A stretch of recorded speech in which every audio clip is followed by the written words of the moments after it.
பிரெக்னெண்ட்டாக இருக்கக்கூடிய பெண்களோட கண்களுக்கு பேய் தெரியும்னு சொல்கிறாங்களே, அதை நீங்கள் நம்புறீங்களா? இந்த ரியல் ஸ்டோரியை பார்த்து முடிச்சுட்டு கமெண்ட் பண்ணுங்கள். சென்னையில் இருக்கிற ராம் அப்படின்றவருடைய ஒய்ஃப் ப்ரெக்னெண்ட்டாக இருக்காங்க. 7th மந்த் சீமந்தம் முடிச்சுட்டு அந்த அக்காவை அவங்களோட வீட்டில் கொண்டு போய் விட்டுறாரு. அவங்க ஊர் எதுன்னு பார்த்தீங்கன்னா திண்டிவனத்தில் இருக்கிற ஒரு சின்ன கிராமம். இந்த அண்ணன் என்ன பண்ணுவார்னு பார்த்தீங்கன்னா 1 வீக் சென்னையிலேருந்து ஒர்க் பண்ணுவார். அதுக்கப்புறம் 1 வீக் திண்டிவனம் போயிட்டு அந்த அக்கா கூட டைம் ஸ்பெண்ட் பண்ணுவார். ஒரு நாள் அந்த அக்கா ஏதோ திங்ஸ் வாங்குறதுக்காக டவுனுக்கு போகிறாங்க. அந்த அக்கா கோயிலுக்கெல்லாம் போயிட்டு திங்ஸ் எல்லாம் வாங்கி முடிச்சுட்டு பஸ் ஸ்டாப் வர்றதுக்கே நைட்டு 10 மணி ஆயிடுது. அந்த மெயின் டவுன்ல இருந்து அவங்க ஊருக்கு போற பஸ் 9 மணியோட முடிஞ்சிடும். ஸோ அந்த அக்கா என்ன பண்றாங்கன்னா அவங்க ஹஸ்பண்ட் கால் பண்றாங்க. அவரும் நீ பஸ் ஸ்டாப்லேயே வெயிட் பண்ணு, நான் வந்து உன்னை பிக்கப் பண்ணிக்கிறேன் அப்படின்னு சொல்றாரு. பட் இந்த அக்கா என்ன பண்றாங்கன்னா அவர் வர வரைக்கும் நம்ம எதுக்கு வெயிட் பண்ணணும், ஸோ நம்ம கொஞ்சம் தூரம் நடந்து போவோம், அவரும் வருவாரு அப்படின்னு முடிவு பண்ணி நடக்க ஆரம்பிக்கிறாங்க. இவங்க போற அந்த ரோட்ல ஸ்ட்ரீட் லைட் கூட இருக்காது. இவங்க மொபைல் இருக்கிற டார்ச் லைட்டை வச்சு மட்டும்தான் இவங்க இப்போ அந்த ரோட்ல நடந்து போயிட்டு இருக்காங்க. இவங்க கொஞ்சம் தூரம் போனதுக்கு அப்புறம் அந்த ரோட்டோட ரைட் சைடு ஒரு ஆலமரம் இருக்கு. அந்த ஆலமரத்துக்கு கீழே ஒரு லேடி நின்று அழுதுட்டு இருக்காங்க.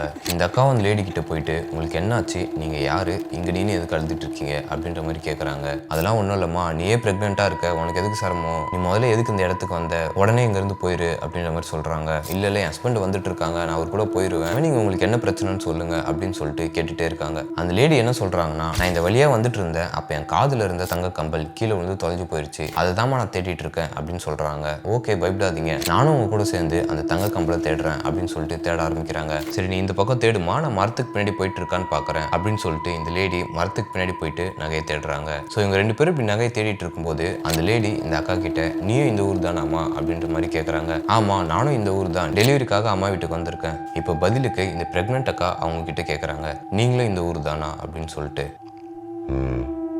அப்படின்ற சத்தம் மட்டும் மரத்துக்கு பின்னாடி இருந்து வருது. இந்த ஊர்ல நான் உங்களை பார்த்ததே இல்லையே, எந்த தெருவில் இருக்கீங்க அப்படின்னு இந்த அக்கா கேட்குறாங்க. அதுக்கு அப்படின்ற சத்தம் மட்டும் மரத்துக்கு பின்னாடி இருந்து வருது. இந்த அக்காவுக்கு லைட்டாக சந்தேகம் வந்து உண்மையை சொல்லுங்க, நீங்கள் இந்த ஊர் தானா இல்லை வேற எங்கன்னா இருந்து வந்திருக்கீங்களா அப்படின்னு கேட்குறாங்க. அப்போது அந்த மரத்துக்கு பின்னாடி இருந்து எந்த சத்தமும் வரல, சைலண்டாக இருக்குது. இந்த அக்காவும் பொறுமையாக மரத்துக்கு பின்னாடி போய் பார்க்குறாங்க. பட் அங்கே யாருமே இல்லை.